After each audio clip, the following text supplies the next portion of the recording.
Hello, and welcome for Lecture 12, Deploying and Testing. So last week we talked about performance. We talked about the trade-offs that you get when you do some performance optimization, that just being additional complexity.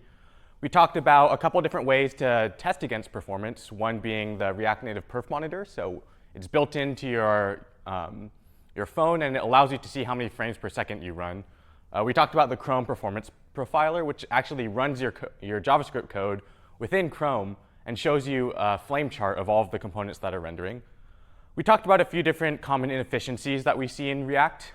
One would be re-rendering too often, another being unnecessarily changing props, which may actually contribute to re-rendering too often, and then lastly, just unnecessary logic.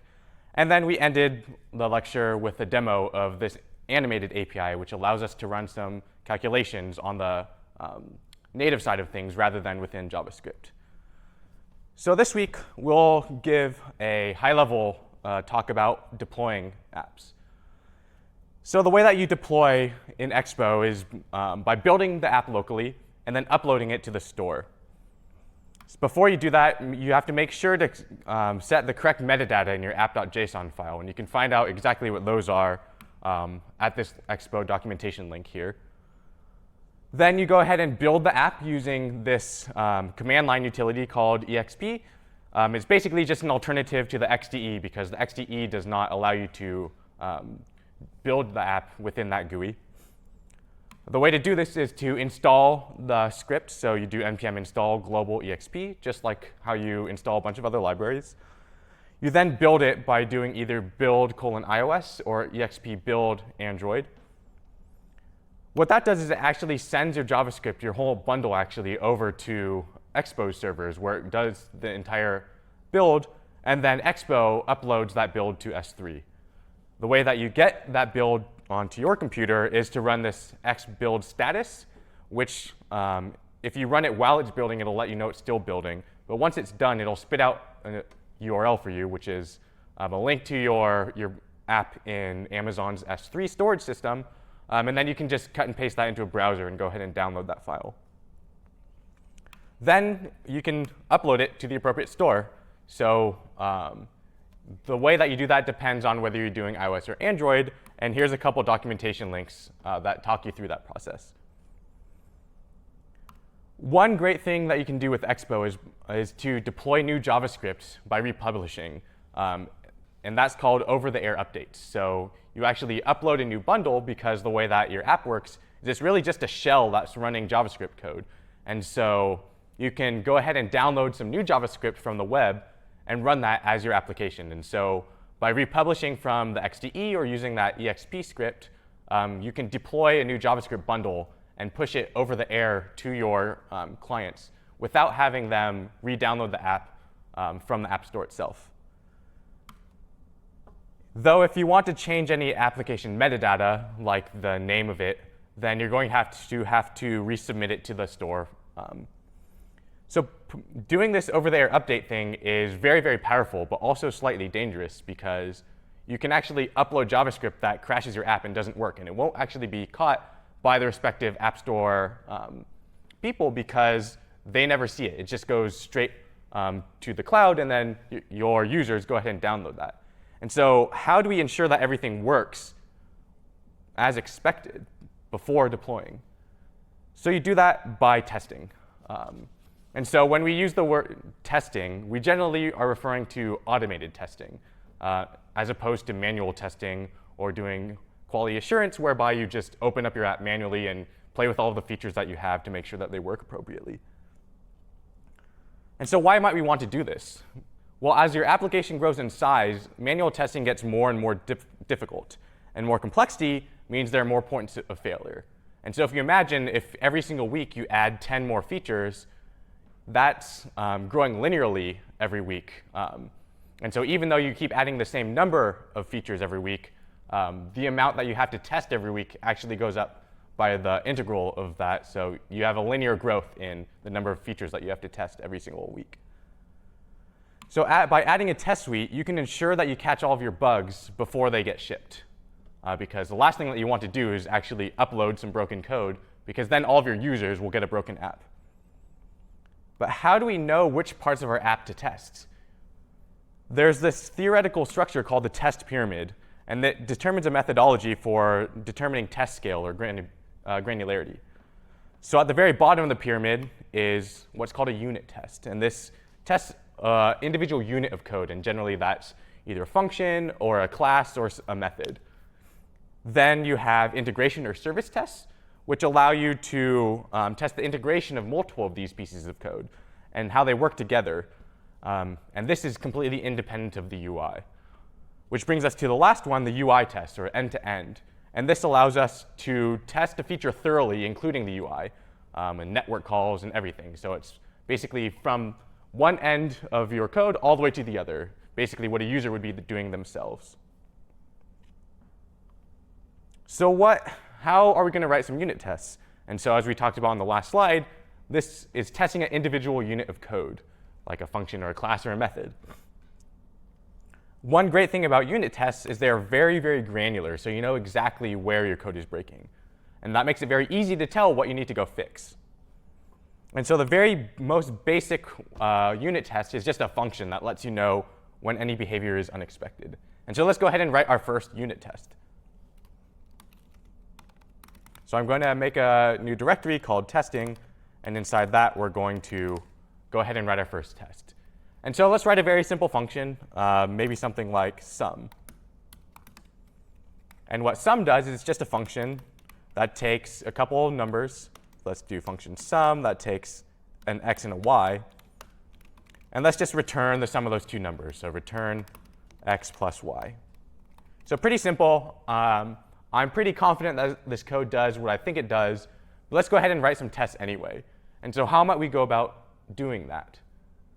Well, we could write a function that does that, or we could just do console.assert, which is basically saying, I'm going to assert that this thing is true, and if it's not true, then throw an error. And so let's just assert that sum of 1 and 1 gives us 2. And if it doesn't, then we can throw an error that says error summing 1 and 1. So we can save this and run it using Node, and we get no output, which is a good thing, because if there's no error, it means our assert passed. And so let's see what this looks like if we had written assert that doesn't pass. And so say we asserted that 1 and 1 was actually 3. And let me go ahead and quiet this ESLint.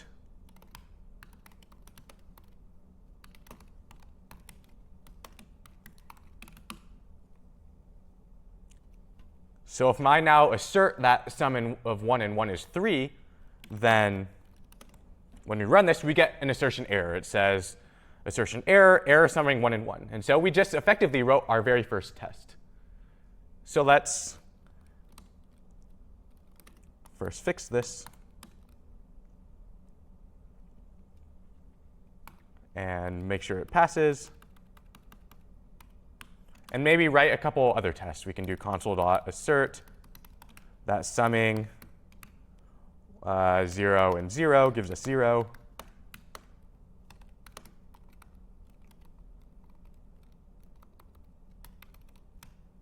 And maybe a last one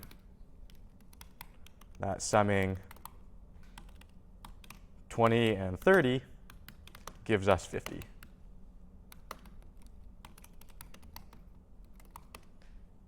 Um, 20 and 30. And we can just sanity check to make sure this actually works. And it does. Great. So we just wrote our first simple test.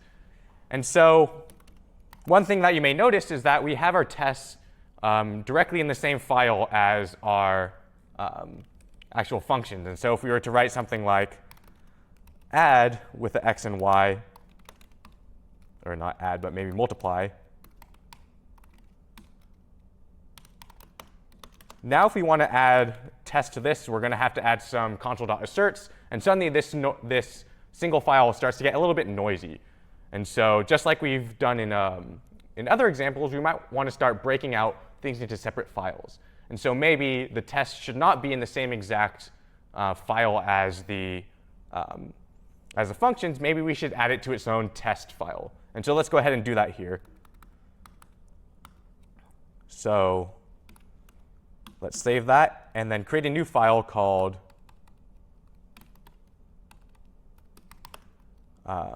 sum.test.js.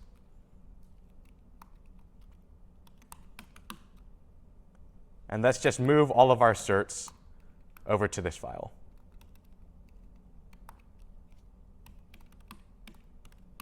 And you may notice that if I try to run that sum.test.js file, it's going to error because sum is not actually defined. And so we're going to have to bring that function called sum from sum.js into its test file. And since we're working in Node, we'll go ahead and use that require statement. So const sum equals require /sum.js. And then just make sure that in test.js or in sum.js, we need to just make sure that we set our module's exports to be sum. And so this is basically the same way of doing export default in ES6. It's just the way of writing it in Node, since Node doesn't yet support import and export syntax. So let's just do module.exports equals sum. And then now we can try to do node sum.test.js and no errors. Great. So what happens if we change sum.js? Maybe we actually add a bug where rather than doing x plus y, we do x plus y plus y. Now if we run our tests, we see that we get an error summing 1 and 1, but it doesn't run the rest of our tests. It just stops at the first error. And so that's a little bit of a downside of the way that we've currently been implementing our tests.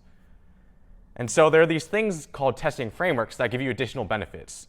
One of them is that they run all of the tests instead of just failing on the first error like we just saw. Another great thing is it gives you pretty output, because currently we just get this assertion error, which is informative, but it doesn't really look all that great.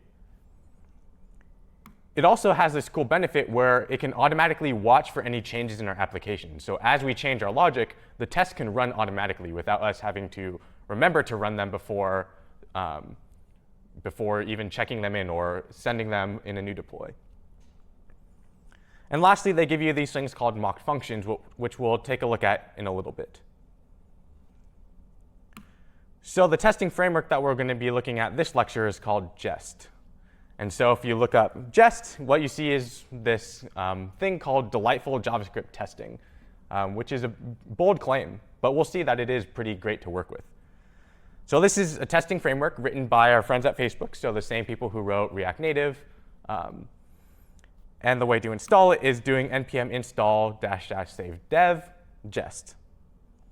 And so just to do that here, we can do npm install dev jest. So there's a shorthand to just do npm i-d rather than npm install --save dev. And so this goes ahead and installs jest, and as it's installing, the way to run it is doing npx jest. Make sure if you want to use the npx command, it's built into npm 5 and above. And I believe if you can install it otherwise, but in npm version 5 and above, it's automatically bundled. But the easier way to run it is just by adding a script to your package.json. And so just like in earlier examples, we added something to package.json, which might be like linting. We can also add something like test, where we say if we run npm run test, it's just going to run jest. And so now if we can run npx jest, and we see that it does run. It actually ran our sum.test.js file because it's smart enough to know that something.test.js, it should just run. Or we could run npm run test, and it will do the exact same thing. There's actually shorthand for this. We can do npm test, or even shorter hand, we can do npm t. So all of those 4 commands all do the same exact thing. So the way that this works is it will automatically find and run any files that end in .test.js or any other regex expression that you specify. But for now, we're just going to be using that .test.js. And so now let's rewrite our sum.test.js. Rather than using console.assert, let's go ahead and use jest.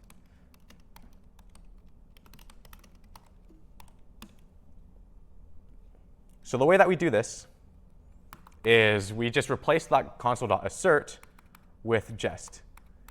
And so the syntax for that is to define a test. So you just do test and then a string of what you're actually testing here. And so let's test that sums 1 and 1. And now we have a test for summing 1 and 1. And we can do the same thing for sums 0 and 0. And lastly, 20 and 30.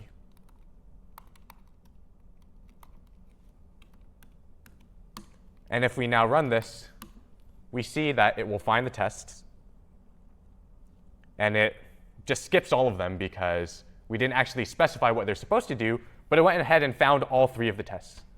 And so now let's go ahead and define what those tests should actually do. So how are we going to define that this test summing 1 and 1? So first, let me go ahead and let ESLint know that there are a few global functions called test. And so now we can say, how are we going to test that we correctly sum 1 and 1? And so the way to do that is to pass this a callback. And we can say, we're going to expect that if we sum 1 and 1, it should be 2. And so the syntax for doing that in jest is you can do expect something. So the expression here is 1 and 1 dot to be, and then whatever we expect it to be. And so in this case, it'll just be 2. So we can save that. And then let ESLint know that there are a couple other globals called expect.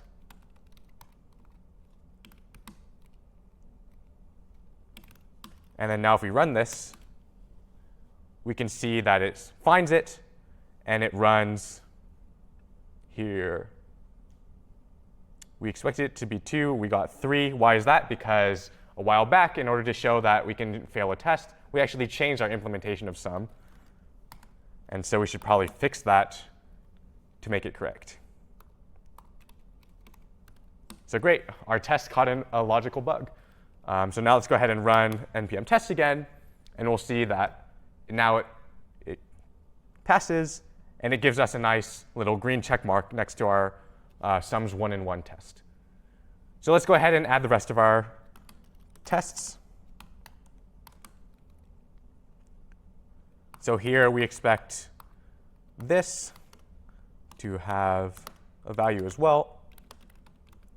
So we can say expect sum 0 and 0 to be 0. And lastly, summing 20 and 30,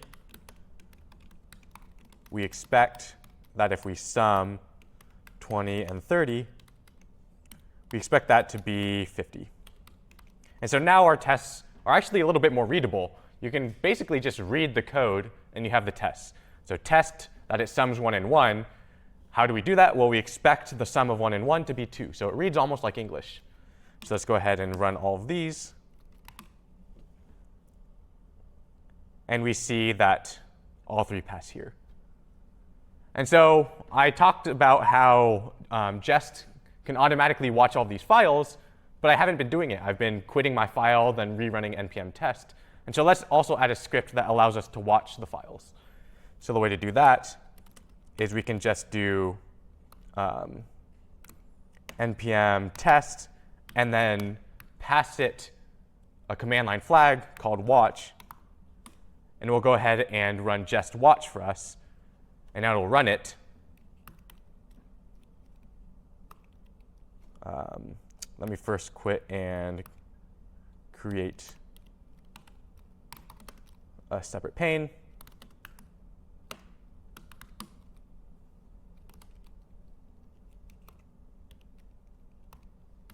So if I do npm test and tell it to watch, then it'll start watching, and I can flip over into a new pane, open up sum.test.js, and if I add a new test, let's do 20 and 22, and we expect that to be 42. I'll save, and I'll hop over to the new frame, and we see that it already ran that test for us automatically. And so it's watching all of our files, and anytime one of them changes, it'll run that associated test file. And maybe we don't want to have to run npm test -- watch every single time we want to do that. We can just add another script to our package.json. So if I add a new script here that is test watch, I can name this whatever I want. I'm just going to call it test watch. We can just run jest -- watch, and it'll do that for me. And so you see here that we have a jest with a single flag -- watch. The reason that we had to do 2 flags above like this was this would let npm know that it should pass the next flag to whatever script it ends up running. But now we can just run npm run test watch, and it does that for us. Great, so let's forge ahead and actually test some things that we've been using thus far. So let's go ahead and test our Redux actions. And so we can replace any of our tests that we have prior, which we don't have any yet, with expect to be and to equal. And so let's go ahead and write some tests for our Redux actions. So rather than writing in a dummy sum file, let's actually open up our Redux, our actual actions, and start writing tests for these actions. And so if you remember from prior weeks, we have a couple action creators that are functions that take an update and return a type and a payload in the case of update user. In the case of add contact, it takes a new contact and returns an object or an action with a type and a payload. And then lastly, we have an async action creator that does a bunch of additional things. So let's go ahead and write a few tests for our action creators.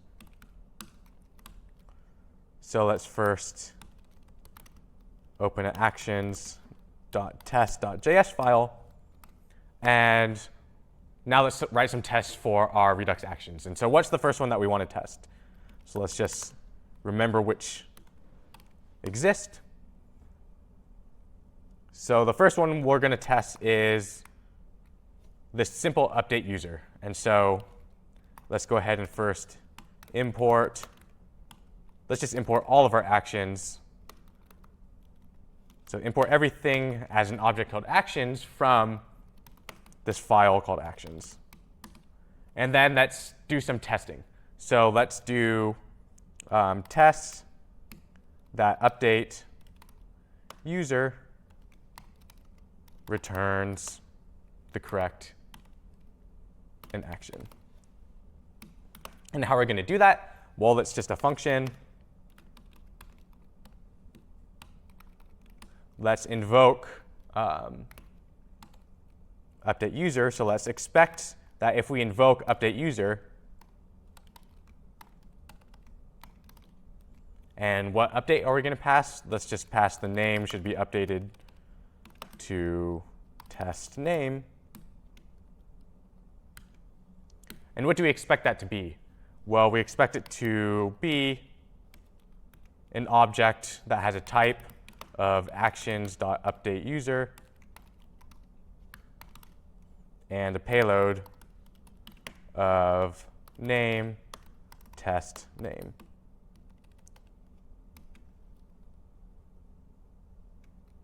And we're missing parentheses there.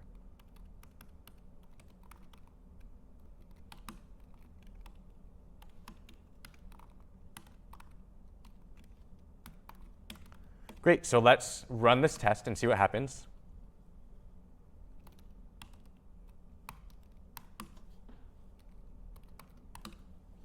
So if we run it, it'll let us know something interesting. Well, one, the update user is not defined because it should be actions.updateUser.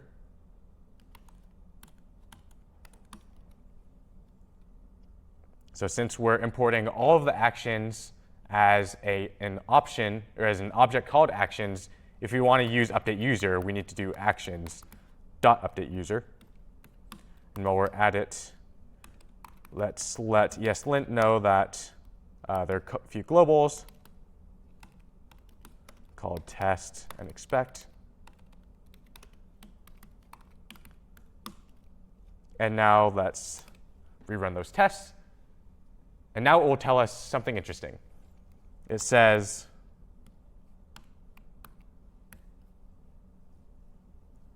we expected the value to be this object, and instead we received this object.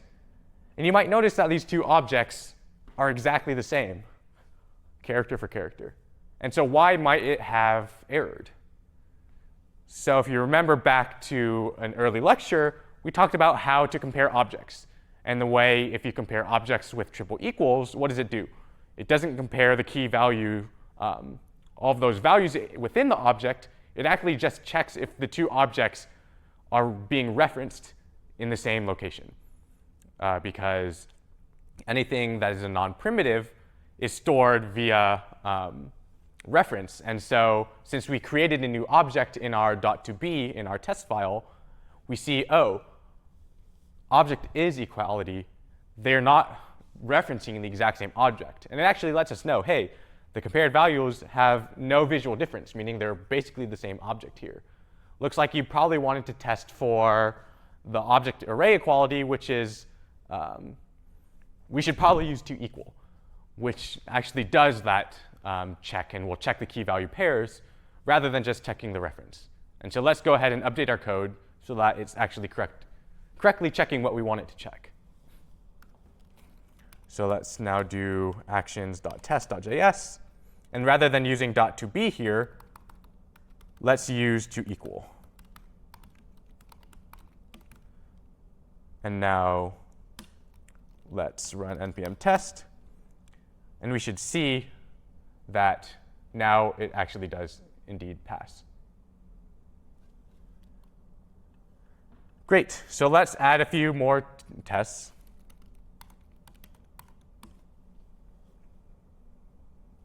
Maybe that's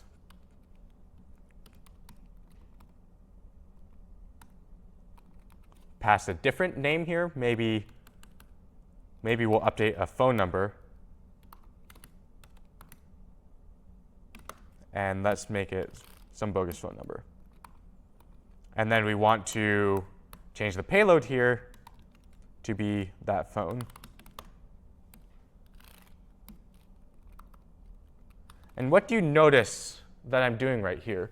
It's interesting because I'm almost re-implementing this action, right? My test is basically the exact same logic as the actual actions file, because our update user takes an update and returns an object with that type and payload. And down here, we're doing almost the exact same thing.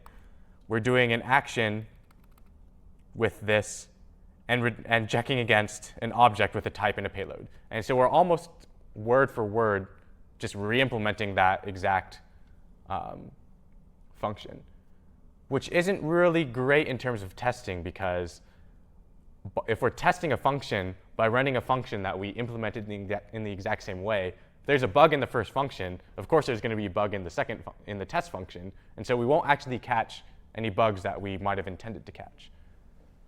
And so what might be a better way to test this? Well, it turns out there's this thing called snapshots, which compares an output of a function in the past to what we get now. which is good because now we get notified if the output changes, which is really what we want in when we test these action creators. Because since they're really simple and just returning a new object, we just want to make sure that it's returning what we expect it to return. And so then if we end up changing something later, we get notified that something changes, but we don't actually have to rewrite the test if that change was actually intended. And so let's actually refactor our test to, rather than mirroring the logic in our actions, to rather use a snapshot. So currently we're doing expect this to equal and then hard coding exactly what we know is going to come out. But maybe instead we should do to match the snapshot. And we can go ahead and delete that. And so if we now save that and run npm test, we see that the snapshot was saved. And now let's change it to see if the snapshot, if we're notified as expected. So let's change our actions file. And maybe we'll send a type that's update user, a payload that's update, and also we wouldn't want to do this in real life, but maybe we'll just add a debug flag that says false. So something completely useless, but it is in fact changing our implementation. And so now if we run npm test, we'll see, uh-oh, one of our snapshot tests failed. Let's see what happened. In our actions.test.js, we see that update in our test called update user returns an action. We see that the received value does not match the stored snapshot. And it'll actually tell us exactly what changed. It says that the snapshot received something new. That's what this plus received is. And what it received that was new was this debug false, which wasn't in the original snapshot. Which is great because maybe we didn't want to change that. It's just letting us know that it changed. And so how do we let Jest know, hey, we meant for that to happen, update your snapshot? Well, it tells us inspect the code changes or run npm test -u to update it. And so we can just run npm test -u, and it will go ahead and update the snapshot in our test suite. And so let's go ahead and revert our change.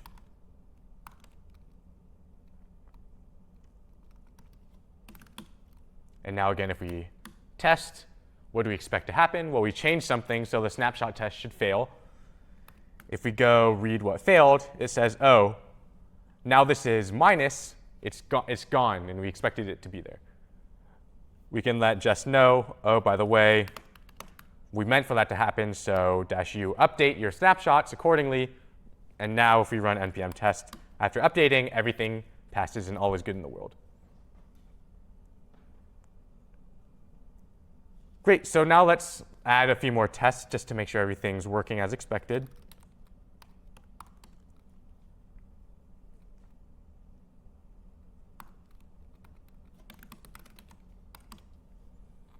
And so maybe we want to test the case where update user returns an action when passed empty object.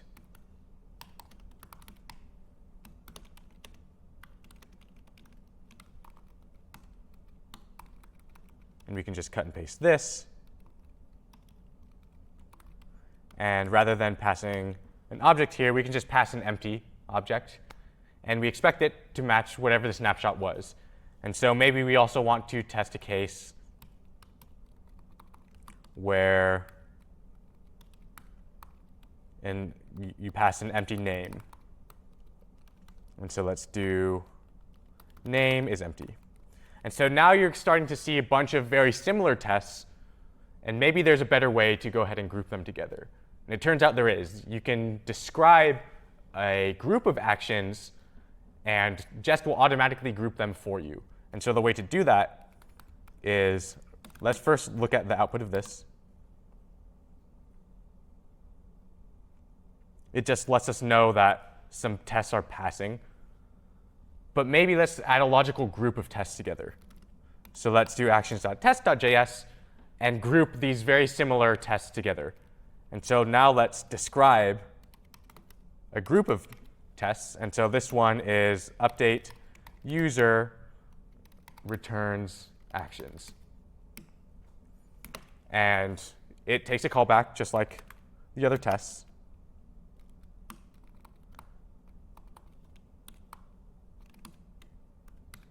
And now we can group these things together. And rather than using test, we do it.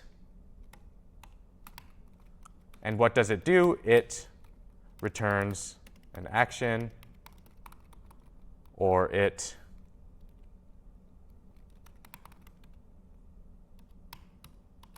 handles an empty object, or it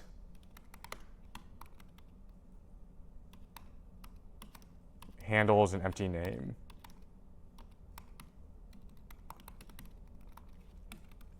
And now if we run these tests, we see that they have obsolete snapshots because we updated the tests. So we'll go ahead and first update all of these things. Oops.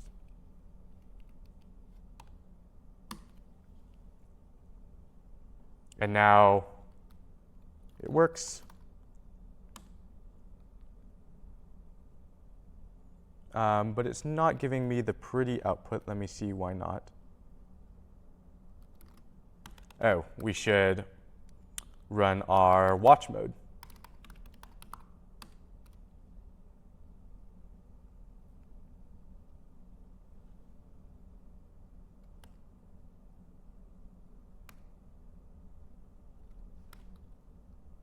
It's not giving us the pretty output. And I will look into it at the break. But this is a way of joining very similar tests together in logical groups. And we should let ESLint know that we added a few more globally available variables, including describe and it.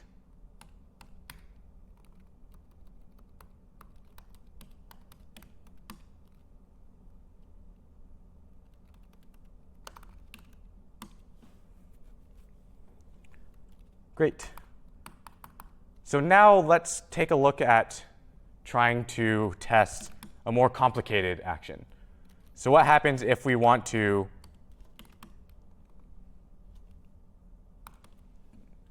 test this async action that we wrote?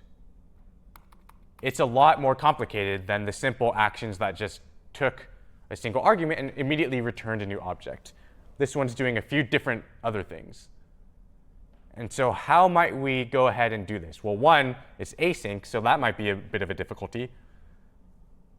So it turns out, so which of these functions should we use? If you're using primitives, then you can use to_be because, as we learned in an earlier lecture, you can just check primitives with triple equals, and it'll go ahead and see if those values are equivalent. If you're doing objects, and you don't expect those objects to ever change, you might want to use to_equal like we did in the earlier example, because it will do a deeper equality check. But that has the downside that it will actually error if we end up changing the objects, and we'll have to go back and rewrite those tests. If we have objects that might change in the future, that's when we should use something like a snapshot, because then it will give us the benefits of knowing that we changed our function. But if that was a change that we were OK with or a change that we intended, then we don't have to go back and rewrite all of our tests like we would have if we were using that to_equal. So now let's take a look at some asynchronous actions. And so why might this be more difficult? Well, it adds a few different difficulties, it sees. So we have to wait for the result to come back before we check against the result. So that might be a little bit tricky. Our tests also might rely on libraries, other libraries that we go ahead and import. And lastly, what about external services? And so in our login user, we're actually awaiting login, which sends a fetch request to an external service. So how might we go ahead and combat these three difficulties? Well, for the first one, if we return a promise, Jest is smart enough to be able to wait for it to resolve before it checks against that value. Jest also supports async await, which is awesome because we can just await a value and then go and check against it. And so let's go ahead and start to write a test for this asynchronous action creator here. And so we're going to be using login user.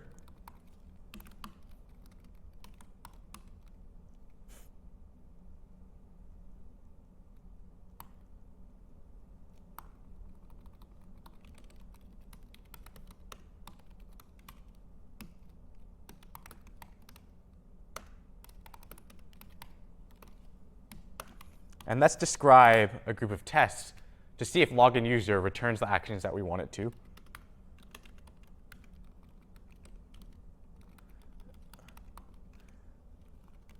So first, login user should do what? It should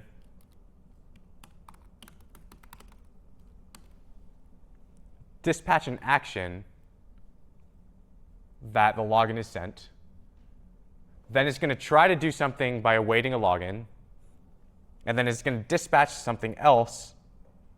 And then if there's an error anywhere up there, it's going to dispatch something else again. And so it might be a little bit difficult to track what's going on. So let's first just write some dummy function dispatch that doesn't actually do anything.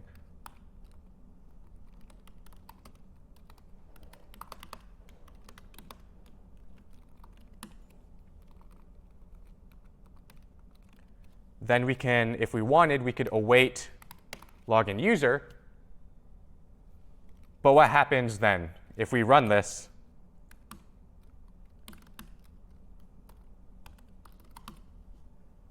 we'll see that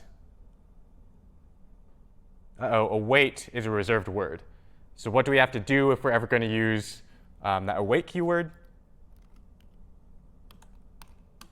Well, first we need to make sure to let JavaScript know that, hey, this is not a normal function, this is an async function.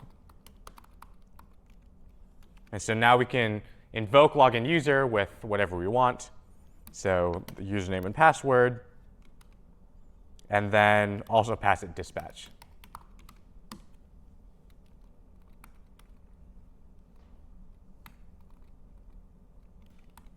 And then we expect it to error here. And I'm just going to wave my hand at that case for now.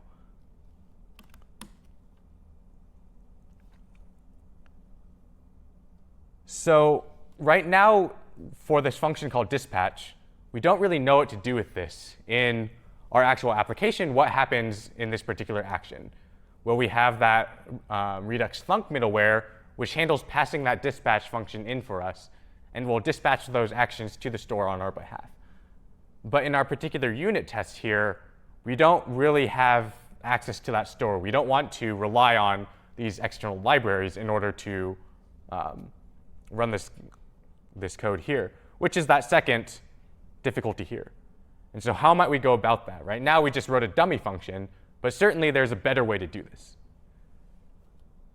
Well, it turns out Jest supports doing what are called mock functions, which is similar to what we're doing, but these mock functions actually do something. They will track what they're invoked with or invoked on. And so we can actually use this mock to be able to figure out exactly what actions are being dispatched. Because if you remember the way that this works is first it'll dispatch an action that's letting the Redux store know that we have sent off this login request. Then it's going to go ahead and do it, and depending on what happens, it's going to dispatch other actions. And so if we mock this dispatch function, we can go ahead and check exactly what values the dispatch is invoked with. So how might we do that?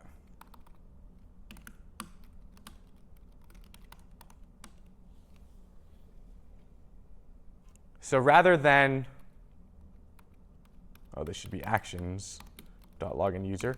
Rather than just writing dispatch as a dummy function that we wrote here, let's actually use jest.function, .fn, I believe, which creates one of those jest mock functions. And so now we can go ahead and use that to track exactly what happens. So let's do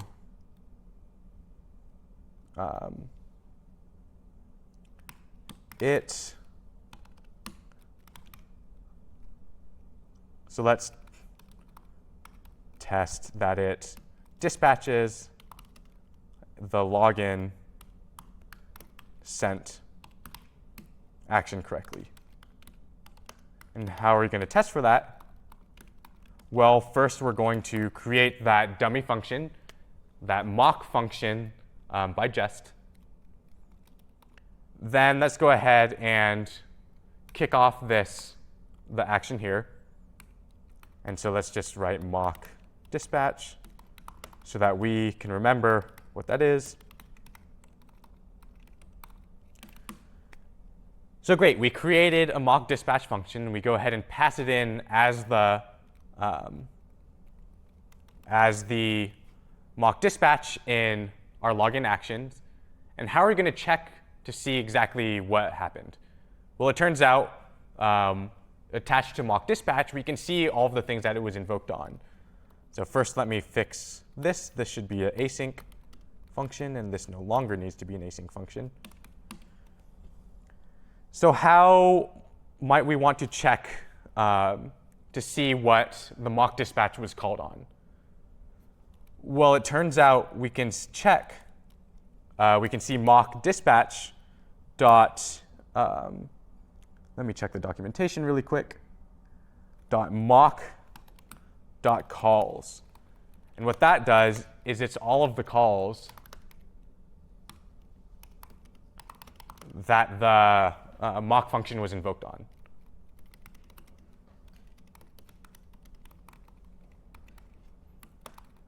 So that's really helpful.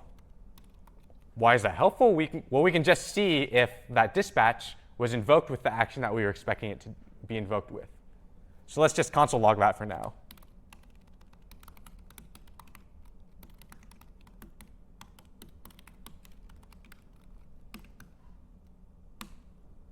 And let's also let ESLint know that jest is globally available.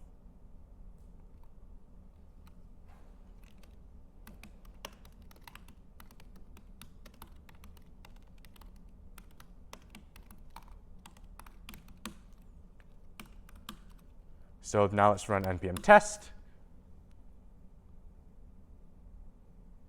And we see what? We see that the login was sent, which is great. We expected dispatch to be invoked with login sent. And then we also see that login is then later rejected because fetch is not defined, which is a problem. But for now, we're only focusing on whether or not the login sent was done successfully. So let's finish that test to actually check for that.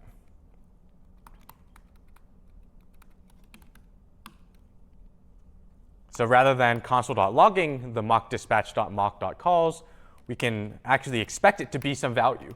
So let's expect mock dispatch.mock.calls. We should probably look at the first time it was called, which is indexing into that first array.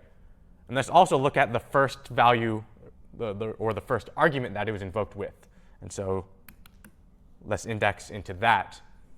And we expect it to be something, right? We expect it to be an object that has a login sent value as the type.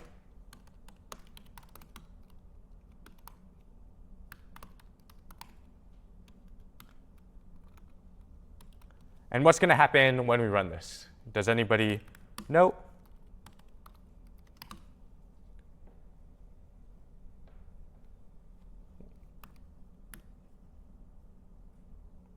We get that same error that we got earlier. We see that these two objects are the same, but the test is still failing. And it's the same reason why it failed earlier.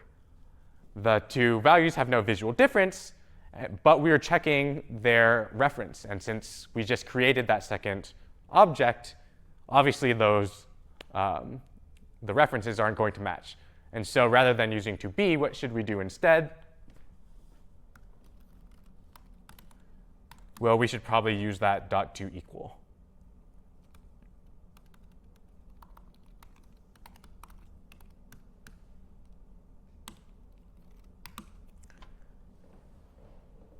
And now we see that those do, in fact, pass. Great. But that wasn't really the difficult part, right? It's pretty easy to see in our code that that's exactly what's going to happen. Really, the hard part is to make sure that this does what we expect it to do. But since login is defined within login user, that means we have to rely on that to work. And we don't really want our unit tests to rely on things that are way outside our control. And in this case, an API network request that's being sent out. So how might we get around that problem? It's actually not an easy one to solve. There's actually a strategy called dependency injection, which we can go ahead and use to get around this problem. And so what dependency injection is that we pass functions on which other functions rely on as arguments to those functions. So we make these functions even more pure. And so everything that they need, they receive as arguments. And how does that help us? Well, it allows us to mock the functions that rely on external services,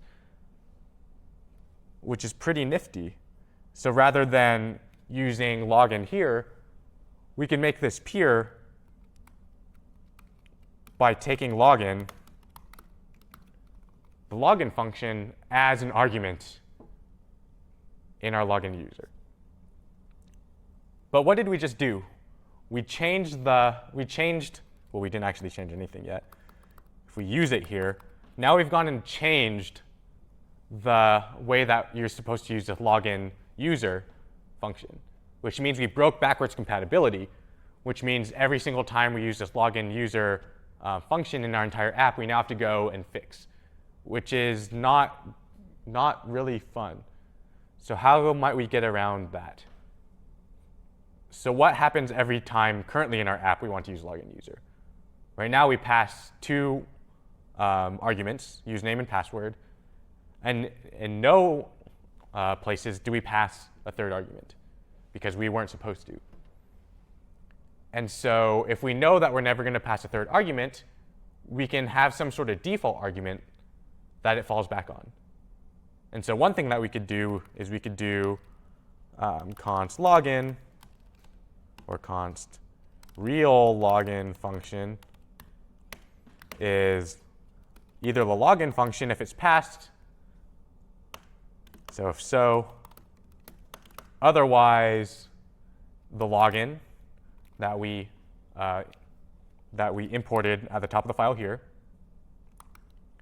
or if we want to use some more shorthand, we can do login,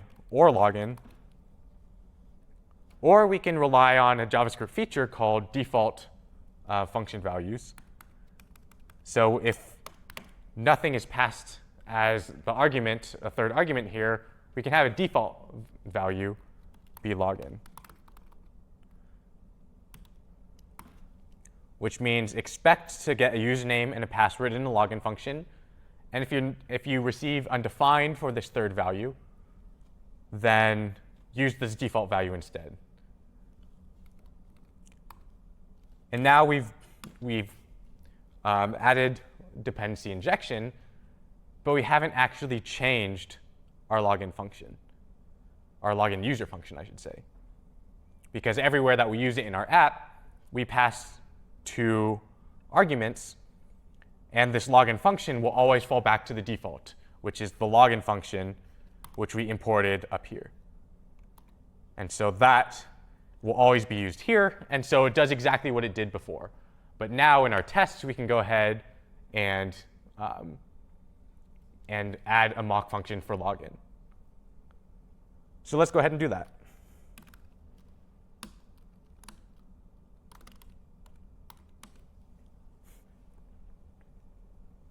So now we have a test that tests to see if it dispatches login sent.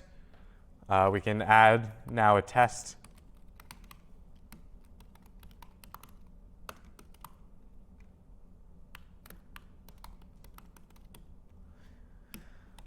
with correct credentials.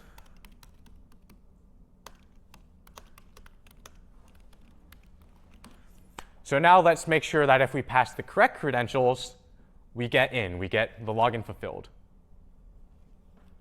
So how are we going to do that? Well, we should probably have a mock dispatch. But we need another mock function. Or do we? So what the special thing about the just mock functions here is that they can track whatever they were passed in, and we can reference that later. But does that really help us in our login user example? Let's check back to see what happens here. So for our login function down here, all that we're doing is we're extracting a token from it. And so either it works and we receive a token, or it doesn't work and supposedly an error is thrown, which you then catch down here. And so we don't really need to mock a function using jest here, because we don't really care what username and password were passed in, and we don't care about the history going back. We really only care about whether this login function returns a token or whether it throws an error. And so rather than using the jest.function, we don't need to use that mock function. Instead, we can actually just define a function ourselves. And so let's do that. Let's do const login is a function that takes a username and a password. And what happens?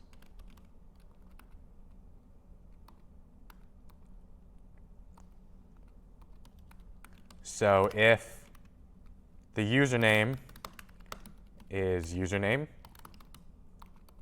or we can do whatever we want. We can say if the username is you and the password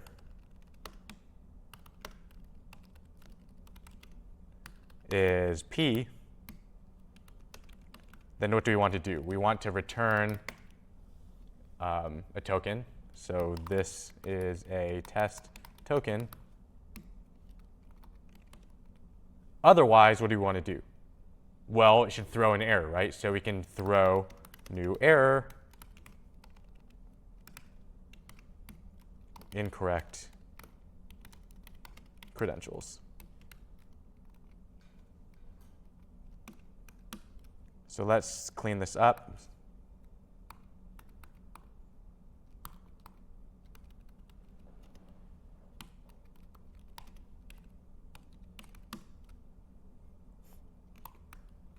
So now we have a mock dispatch function, and we also have now a mock login function.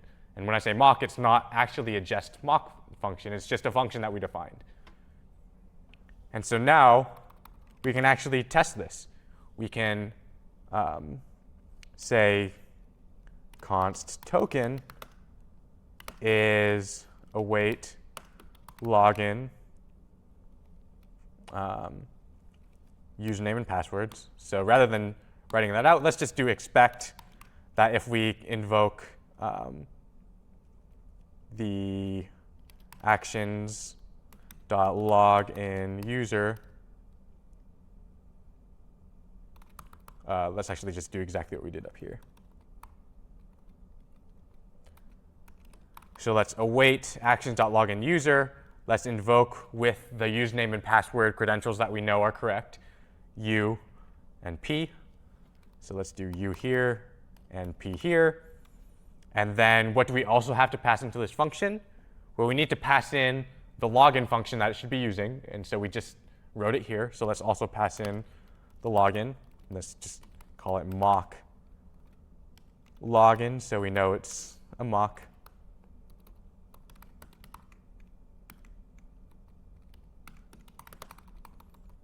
and then we also pass in our mock dispatch. And then what do? Well, now what? We expect that the mock dispatch has now dispatched more than one things. One should be, so mock dispatch.mock.calls. So if we do the first one, what's that going to be? What is the first thing that our login user action dispatches? Well, if we refer to our actions.js file, we see that always the first thing that it gets dispatched is that login sent. But now for this particular test, since we're testing that the login fulfilled action gets dispatched, now we're interested in what's dispatched second. And so let's go ahead and actually match against the second one. And we can do .to equal that action, or what's better is we can just do to match this snapshot. Well, maybe we should do both, because for the first time we're not really guaranteed that it's actually going to be what we want it to be. So let's also expect that the first one is going to equal the type of log in fulfilled with a token or with a payload that contains a token, which is, this is a test token.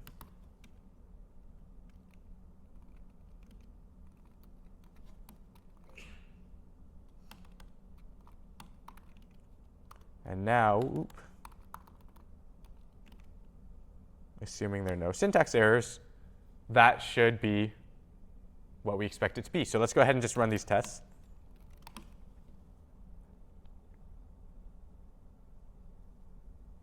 And await is a reserved word. What does that mean? It means we forgot to use async. So let's go ahead and make the second test also a async.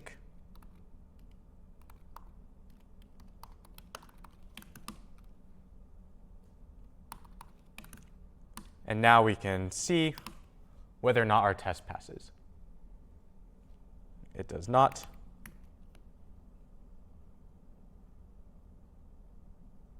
Because it can't read property 2 of undefined. Oh, we don't want 2 here. We want 1. I was not 0 indexing properly. Because if we want to get the second value in an array, which array index do we actually want to look into? Probably 1, right?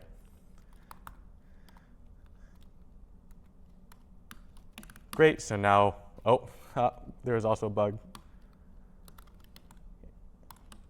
We don't want the third array index of this. We actually want array index 0. And so now, hopefully this passes. And we see an error. It might just be the wrong shape. Yeah, the payload is just the string rather than being an object with the token in the string, which might actually be a bug if we want to follow a very strict shape in our Flux action. But let's actually just write the tests to fit the function for now, since we are already using that function successfully. But our test actually just kind of caught a bug for us, which is cool.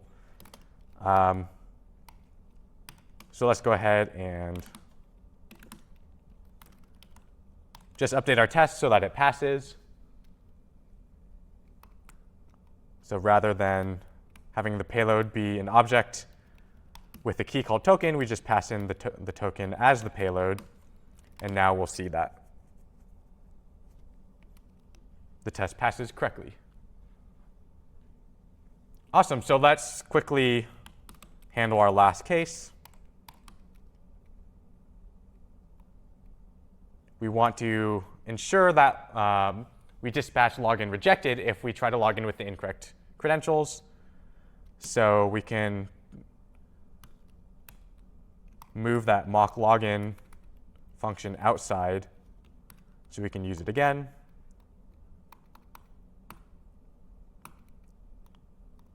We can also delete this if we wanted to, since we know that the snapshot is correct, but it's not that expensive to run. Let's just keep it in there for extra safety. And let's just do it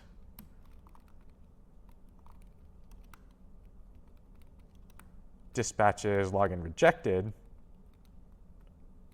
Let's just copy and paste the whole thing. So we want it to dispatch login rejected with incorrect credentials.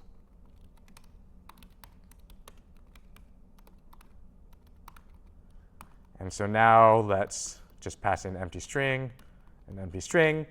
We expect now the call not to be type actions login fulfilled, but to be type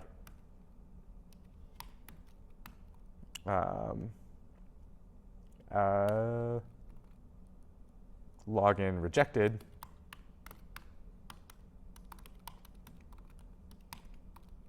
And we want it to match the snapshot. So let's just run the test. Maybe we're passing in the error string as well. So the payload is incorrect creds because we're passing in the error string. So let's just update that really quick. Because right now we're only checking to ensure that the first dispatch, or the array index 1, or the second dispatch has a type actions login rejected. But it turns out we're also passing in the error message here as the payload. So let's make sure that this is whatever we called up here. And we can actually abstract that out.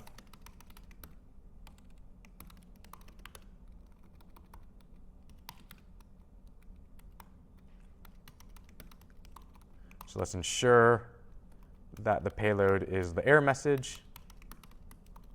And while we're at it, we can also not hard code the token here, but also abstract that out.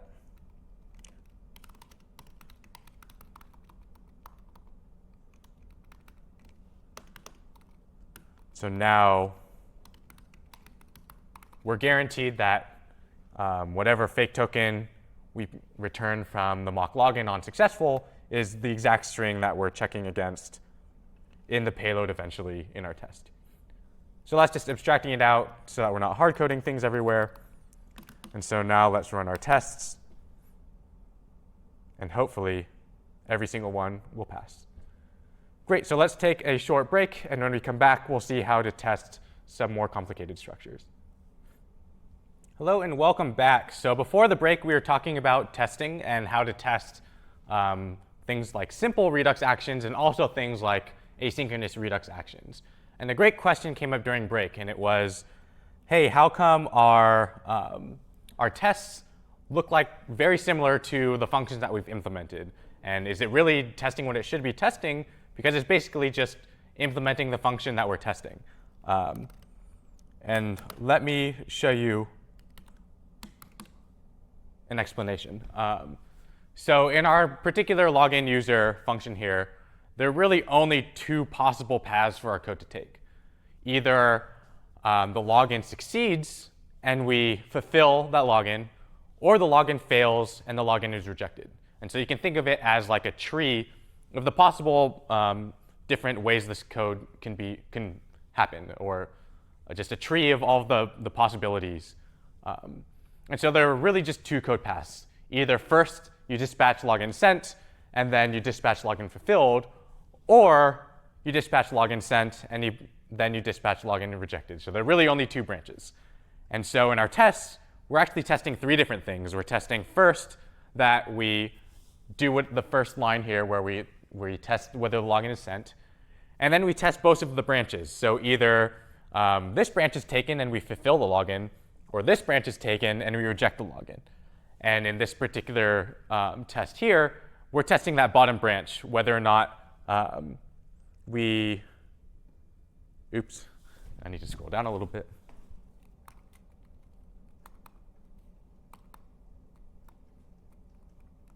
So first, we test that the login is sent, so we test the first line of code, and then we test both possible branches. We test either that login fulfilled is reached or login rejected is reached. And so if we want to dig in a little bit into that login rejected, we can see that although it's similar to the code that is written in login user, it's not really re-implementing anything. In login user, what we're doing is we're first dispatching an action, and then we're checking the result of our login function. And so we're going to attempt to log in with a username and password, and depending on how that goes, we're either going to take the path, the branch where we fulfill the login, or we take the branch where we reject the login. And so if you look at our logic in our test here, first we create a mock dispatch. We have already created a mock login. But the first thing that we do is we execute some logic where the code branches. And so we try to log in the user using an empty string for both the login and both the username and the password. So we're sending bogus information, hoping that the login gets rejected. And so that's what we're testing down here. We're saying, hey, ensure that the dispatch, the action that gets dispatched is of type login rejected and has the payload of the error message. And just as a sanity check, we're also going to do a match snapshot here. And we can actually remove the first one once we know that the snapshot has the correct action. And so just to reiterate, even though the test looks very similar in the way it's laid out to the function, it actually does test it pretty well, because we have one test to do the first line.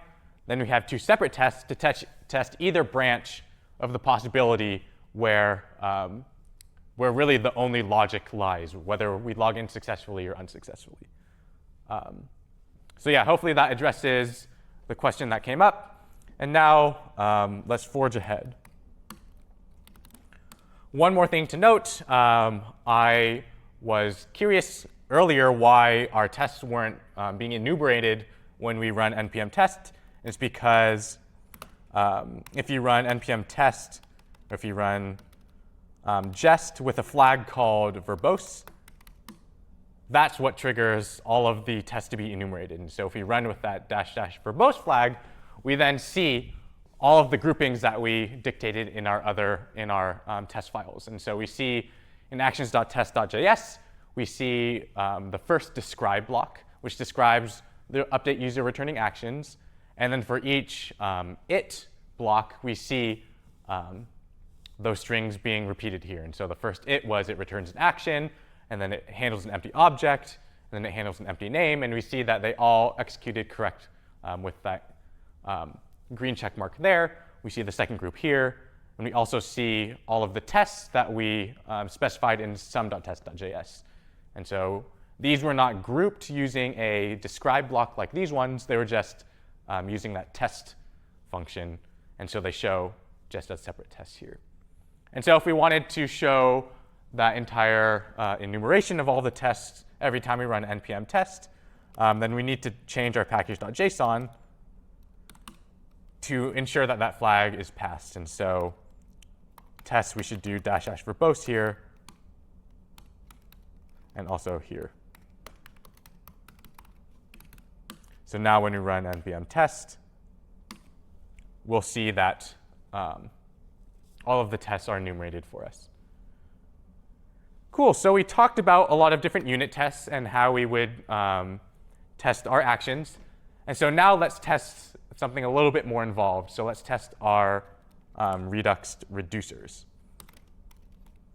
So just to check our reducers, the way that we implemented it before, let's just remove this to shut up ESLint. So now there are no linting errors, we can see that we have two different reducers here. So one handles all of our contacts, And so our contacts reducer takes the previous state and an action, and depending on what the action does, returns a new state. So if the action's type is an update contact, we add a new contact into the state and return it. And the way that we do that is we use this array spread. So we basically clone the array from the state and then tack on at the end the action.payload. If the action is not update contact, we just return the state unchanged because we don't really have anything to change. Our user reducer is a little more complicated because there are different types that we want to check against. If it's update user, then we merge the payload in. If it's update contact, we merge this new object where the previous contact is the payload, and similar things for login fulfilled or login rejected. And if none of these match, then we just return the state unchanged. And how are these exposed to Redux? Well, we have our single reducer, which combines these two. And so the user reducer is responsible for any changes in the user key. And for any changes in the contacts key, it gets passed to that contact reducer. So let's go ahead and create a few tests to make sure that the reducer is doing what we want it to do. So we do this in a reducer.test.js file. First thing that we want to do is let's disable ESLint so it's easier to read.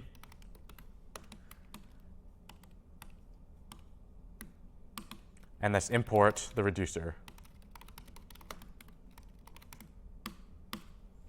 And let's also import our actions.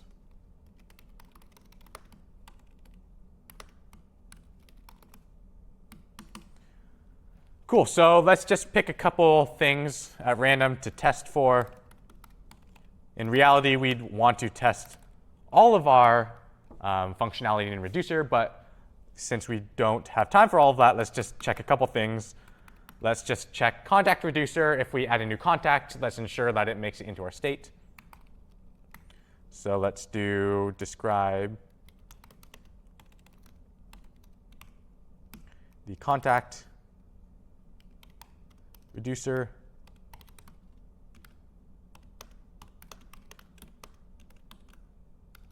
And it successfully adds new user. And how are we going to check it for that?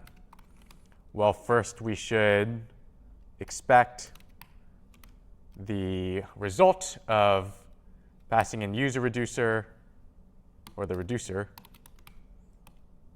So the reducer takes a state and an action. So let's just create a default state for now. So let's have the default state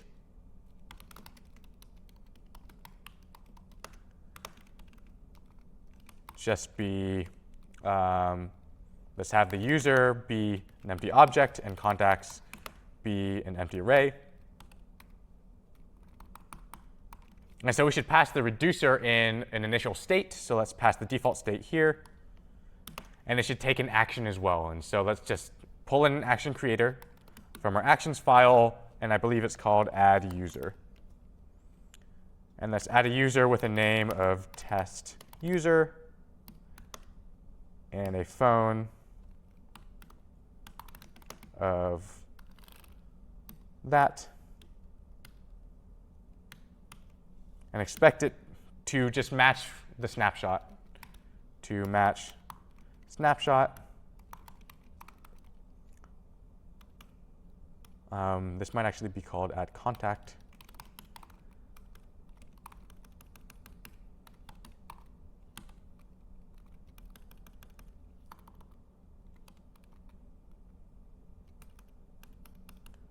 And just to make it a little bit more readable, do that.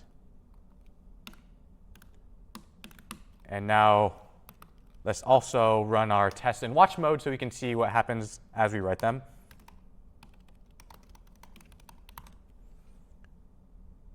And so we see that a test is written, one snapshot written in one test suite. So now let's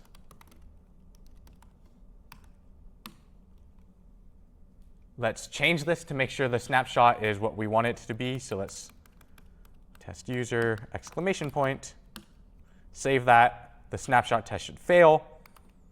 Let's go see why it failed. Because our object that was our state now contains a contacts where the array is test user with an exclamation point rather than without. But it looks fine the way it was before, so let's just revert. And so now we know that the snapshot is what we want it to be. Let's also describe the user reducer.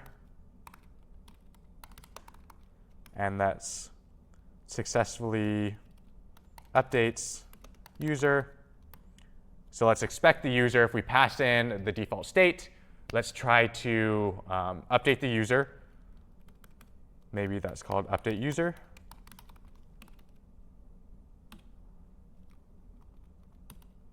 And just change the name to test user.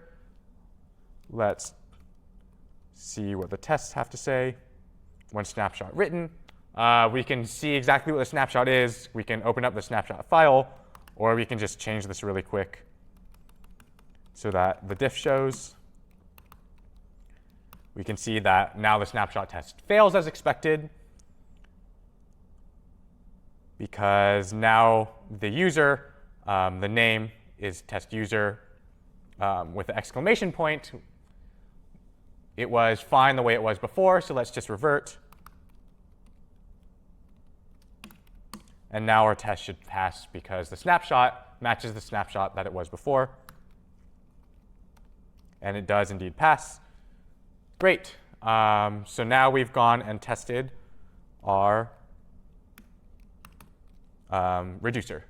Obviously, there's a lot more to test, but since we're running low on time, we'll just leave that untested for now.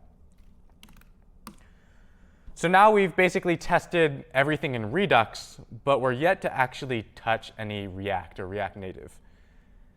And so now let's look at some integration tests. And so how might we want to go about testing React components? Well, we can use just snapshotting.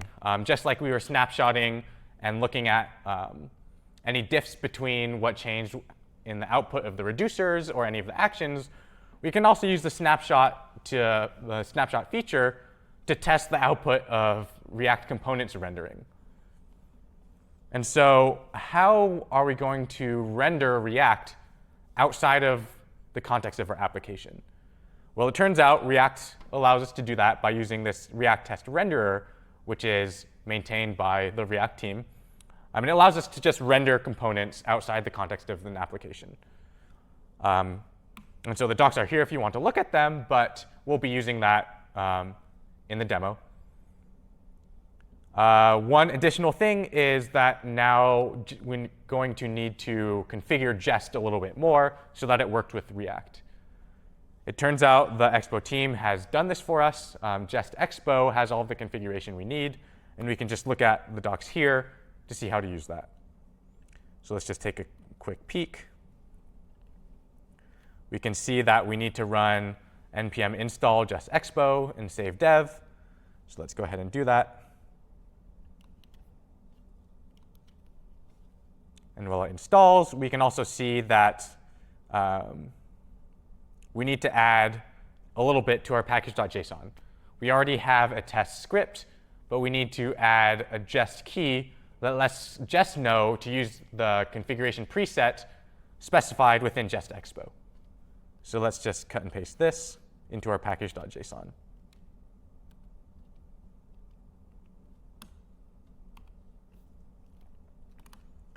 So we can now open up package.json and just add our Jest preset.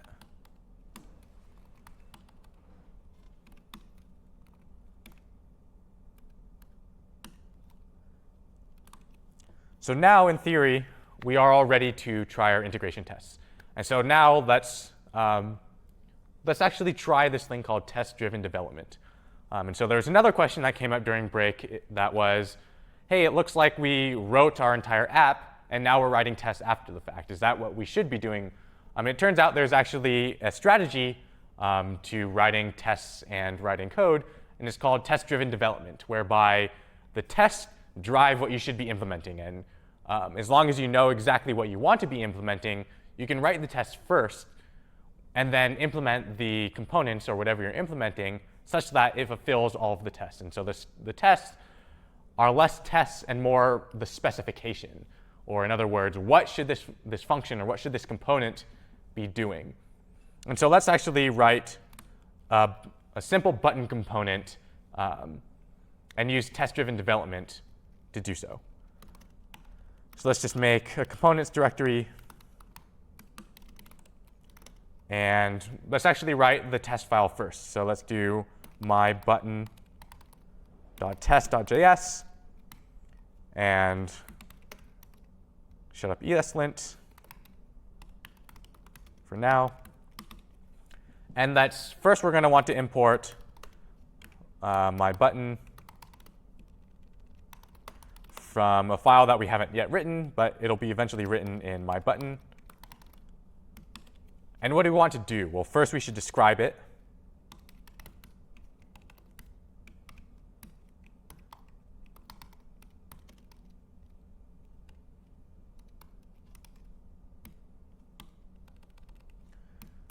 So let's see what happens in my button. Well, first, it should render. It should just appear. So let's just test that it renders. And so now we run into a little bit of difficulty. How do we ensure that it's rendering? So this is actually what React Test Render does. It allows us to render these components outside the app to make sure they actually exist. So let's go ahead and do that. So let's do import render from React Test Render.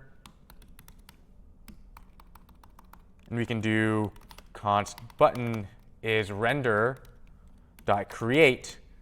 And what do we want to create? Well, we just want to do a my button. And maybe we should turn it into JSON so it's easy to match against. Let's do .to_JSON. And then let's just make sure that it matches the snapshot that it was before. So let's do expect button to match the snapshot.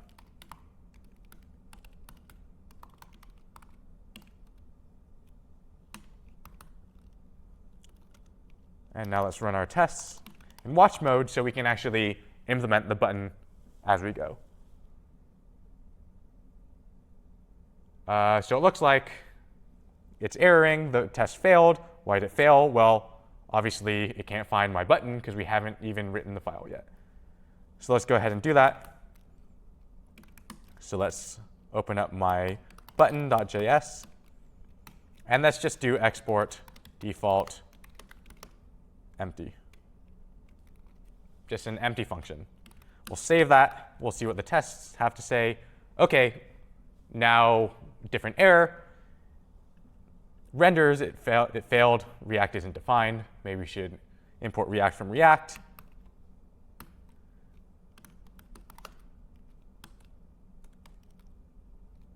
So in both these files, let's do import React from React.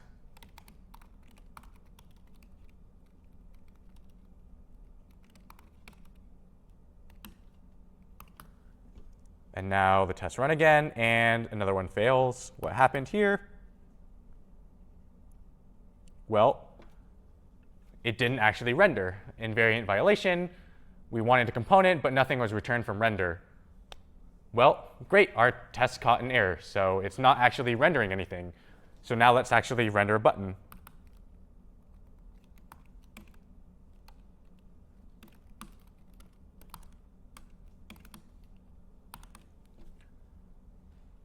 So let's import button from React Native. And now we can do just return a button.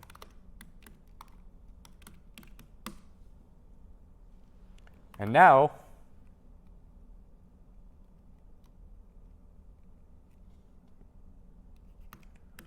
we're seeing a test failure. We can go up, and we can see, oh, this failed because we're not using button correctly. We need to pass a title to button.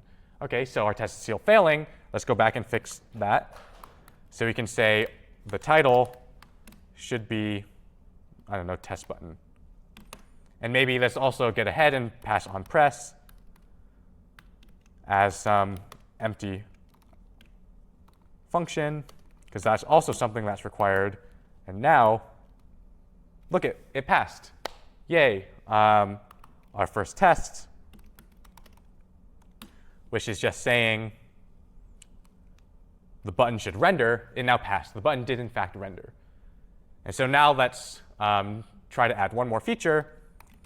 Let it correctly overrides color, the default color. So what we want to happen is we want to be able to pass a button color as a prop to the button and make sure that it overwrites any default. So let's do const color is red, and const button is the render.create that. And rather than just immediately JSONifying it, let's actually grab the root component. Let's grab the button out of it. So let's just do .root. And so if you look at the React test render docs, it says you can get the instance of a class or a component by just doing .root, and you'll get the outer one. And now we want to check the props to make sure that the color matches the color that we specified. And so we can do expect button.props.color.tobe. And what do we want it to be? Well, the color that we specified. And maybe here we should pass in the color is the color.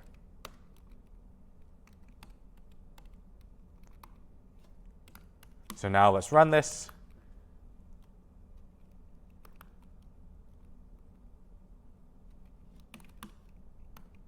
And expect it to fail, which it didn't.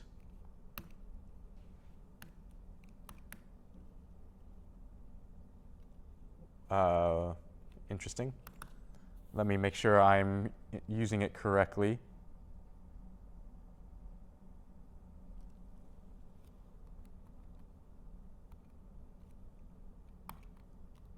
I'm surprised it worked because it shouldn't be. Let's see, my button color. We pass color here. It doesn't get set. So this is supposedly undefined. Let me just console.log the button.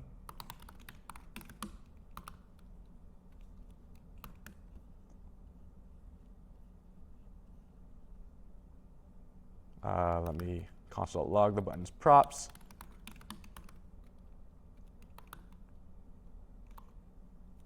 And ensure that the color is what we expect it to be.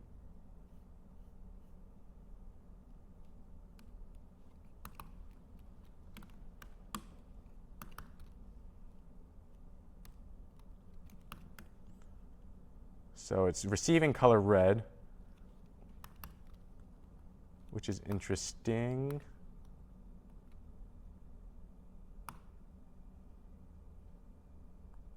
Oh, because we don't want the root, we actually want the button part of it.